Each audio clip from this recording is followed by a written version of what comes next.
Hello students, स्वागत है आप सभी का एक बार फिर से हमारे इस ऑफिशियल यूट्यूब चैनल में जिसका नाम है एसओल सॉल्यूशन। मैं चंदन कुमार हाजिर हूं आप सभी के सामने अपनी एक और नई वीडियो के साथ। सो गाइस, आज की इस नई वीडियो में हम बात करेंगे उन सभी स्टूडेंट्स के लिए जो मास्टर ऑफ पॉलिटिकल साइंस के स्टूडेंट हैं और उनके पास में MPS 004 का विषय है, चाहे वो बैक के स्टूडेंट है या फिर वो फर्स्ट ईयर के स्टूडेंट है। उन सभी स्टूडेंट्स के लिए आज की नई वीडियो बहुत इंपॉर्टेंट रहने वाली है और ये नागरिक समाज आप सभी के लिए मोस्ट इंपॉर्टेंट टॉपिक में से एक है, क्योंकि आप सभी के एग्जाम में अगर आप देखेंगे लास्ट ईयर के प्रीवियस ईयर के क्वेश्चन पेपर में तो ये अगेन एंड अगेन बार बार ही ये आपके एग्जाम में पूछा जाता है। तो भाई आज की ये नई वीडियो आप सभी के लिए बहुत ही ज़्यादा इंपॉर्टेंट है। आप सभी इस वीडियो का पूरा आनंद लें और ये शॉर्ट नोट के लिए अभी पहली बात तो बहुत अच्छी तरीके से सफिशिएंट है और लॉन्ग आंसर्स के लिए भी कैसे कैसे क्वेश्चन बनेंगे ये फर्स्ट वीडियो है आप लोगों के लिए 6th यूनिट की। हम यहाँ पर स्टूडेंट्स देखिए, यहाँ पर आप ये आपकी यूनिट नंबर 6 है और इसके अंदर नागरिक समाज और राज्य के बारे में आप लोगों को पढ़ना है।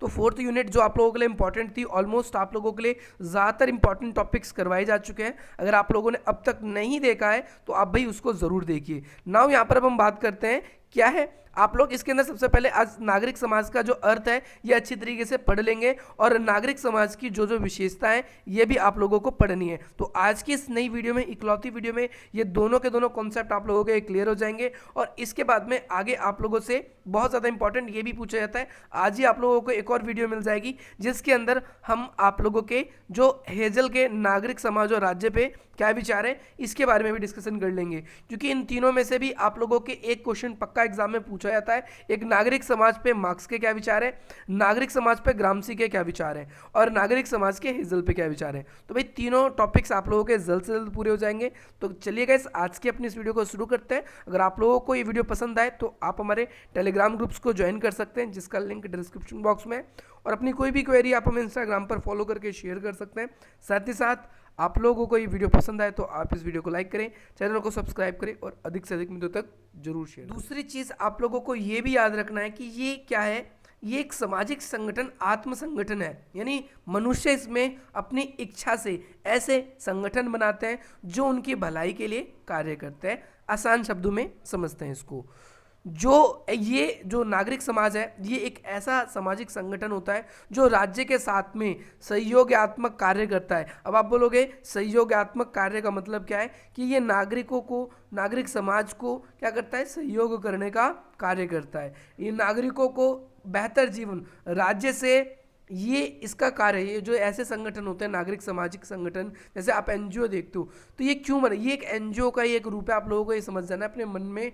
NGO क्या होता है, तो भाई ये नॉन गवर्नमेंट ऑर्गेनाइजेशन होते हैं। यहाँ पर जो जनता होती है अपनी स्वायत्ता, अपनी इच्छा से ये संगठनों का निर्माण करती है और इसके अंदर व्यक्ति विशेष जो भी इस संगठन का अध्यक्ष है या जो ये संगठन है, इसका ये कार्य नहीं होता कि ये सत्ता पर अपना दबदबा कर ले या ये सत्ता चलाए, बल्कि नागरिक समाज का जो कार्य होता है वो एक ऐसा कार्य होता है जो सामूहिक हित के लिए राज्य से अलग रहकर ये कार्य करने का कार्य करता है। ये सिर्फ व्यक्तिगत समृद्धि के बारे में ही नहीं सोचता, ये व्यक्तिगत समृद्धि के साथ में सामाजिक हित के बारे में भी सोचता है। आप लोगों को ये याद रखना है।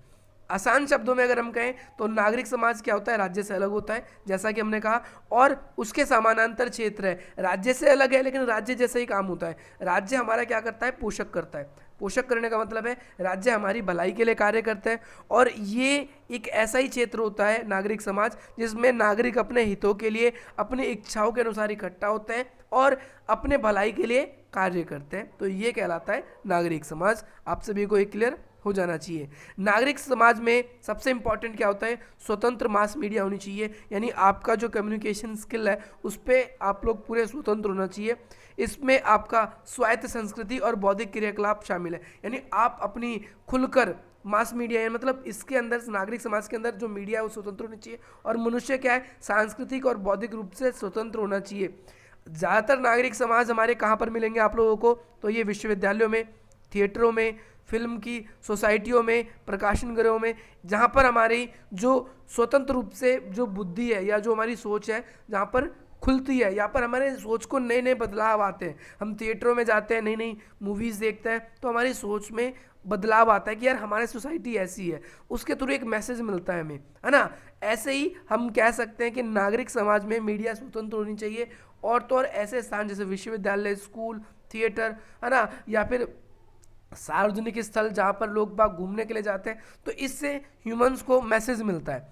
आप सभी ध्यान रखेंगे, ये नागरिक समाज के प्रमुख घटक हैं, जहाँ से नागरिक समाज जो है वो धीरे धीरे बनना स्टार्ट होता है। तो भाई नागरिक समाज की विशेषता हम बात करेंगे, क्या क्या नागरिक समाज की विशेषता है। तो अगर नागरिक समाज सिंपली आपके एग्जाम में लिखा आता है कि भाई नागरिक समाज क्या है, तो आपको यही उत्तर लिखना है। तो भाई नागरिक समाज में 5 विशेषताएं होती है, और ये 5 विशेषताएं डायमंड के अनुसार प्रस्तुत की गई है। अब आपके मन में आएगा ये डायमंड, तो आपके मन में ये बात मैं अभी क्लियर कर देना चाहता हूँ, डायमंड एक दार्शनिक, एक विचारक है, जिन्होंने नागरिक समाज की 5 विशेषताएं बताई हैं, और थोड़ी सी कॉम्प्लिकेटेड भी है, लेकिन आप लोगों को समझना है।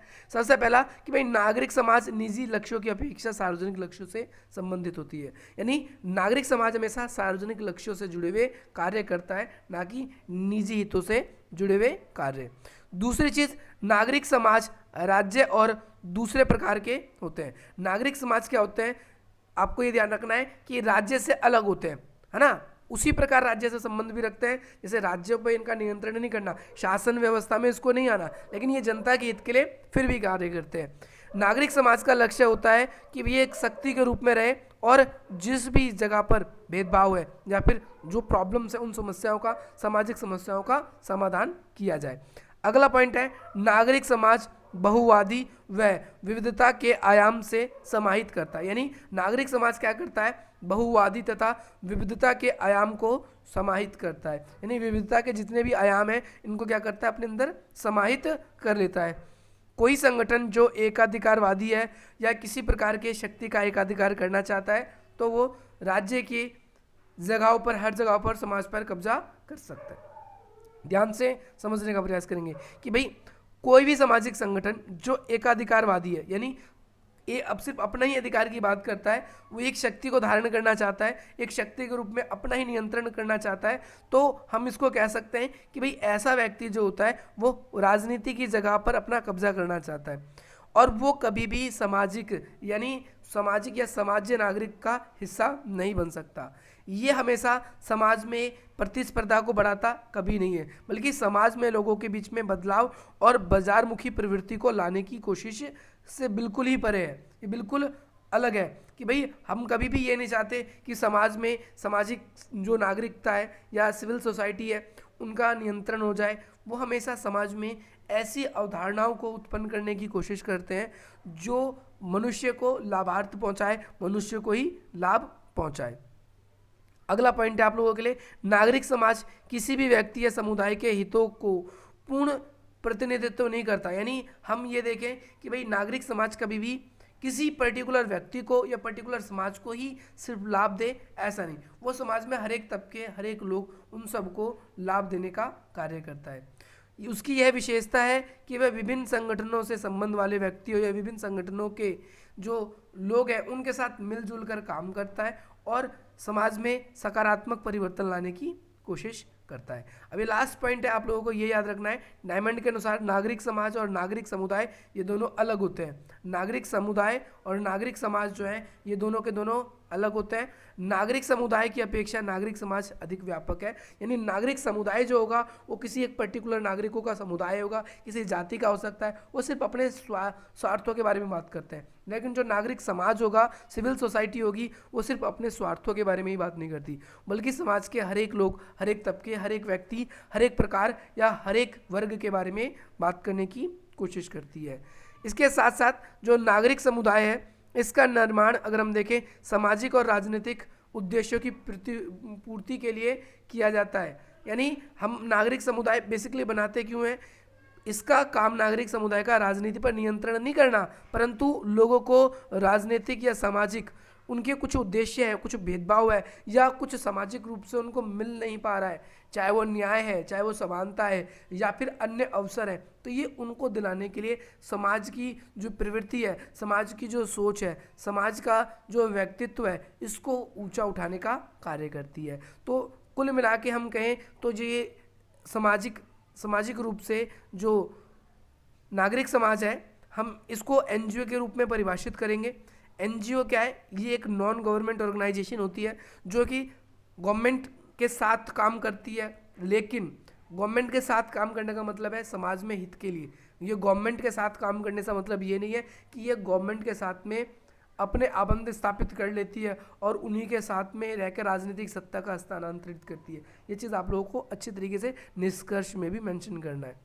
आप लोगों को निष्कर्ष जरूर लिखना है। अगर आप निष्कर्ष नहीं लिखते तो आपका जो आंसर है वो कंप्लीट नहीं हुआ है। आप लोगों को ये चीज़ ध्यान रखनी है। तो भाई आप लोगों को, मुझे ऐसा लगता है कि ये वीडियो से बहुत वैल्यू मिली होगी। अब इन शॉर्ट में आपसे अगर पूछा जाएगा नागरिक समाज क्या है, देखिए 10 मार्क्स में आपसे क्वेश्चन पूछा जाता है शॉर्ट नोट में, तो भाई अगर 10 नंबर में आपसे पूछा जाता है तो आप ऐसे ऐसे किसी पॉइंट लिख देंगे। और आप लोगों के लिए ये प्रायोरिटी होनी चाहिए कि आप शॉर्ट नोट को ही अपने एग्जाम में पहले अटेंड करें। पहले अटेंड करने का मतलब ये है कि अगर आपको आता है तो पहले उसको करिए, क्योंकि आपके लॉन्ग क्वेश्चन जो है, अगर एक 20 नंबर का क्वेश्चन है, टीचर हद मार के आपको एवरेज, अगर आपने अच्छा लिखा है तो वो 12 से ऊपर देना स्टार्ट करेगा। मार्क्स आपके 12 से ऊपर आपको 14 देगा, आपको 16 देगा। बहुत अच्छा लिखने पर 16 तक आपको पहुंचने में बहुत मेहनत करनी पड़ेगी, बहुत अच्छा लिखा होना चाहिए। बट 12 से 14 आपको यहाँ मिलता है, लेकिन अगर आप शॉर्ट नोट अटेंड करोगे तो आपको 10 में से अपने अच्छा लिखा है तो आपको 8 नंबर तो पक्का ही मिलने ही मिलने। और आपको 8 नंबर मिलेंगे तो 16 नंबर आपके इस तरीके से 2 शॉर्ट नोट अटेंड करके आ सकते हैं। मुझे ऐसा लगता है कि आप लोगों के लिए ये स्ट्रैटेजी अच्छी रहेगी। और अगर आप लोगों को ये वीडियो पसंद आए तो आप इस वीडियो को अधिक से अधिक मिनटों तक शेयर करना, हमारी वीडियो को लाइक करना। और चलेगा, इस मिलते हैं हम आपसे अपनी अगली वीडियो में। जय हिंद, जय भारत।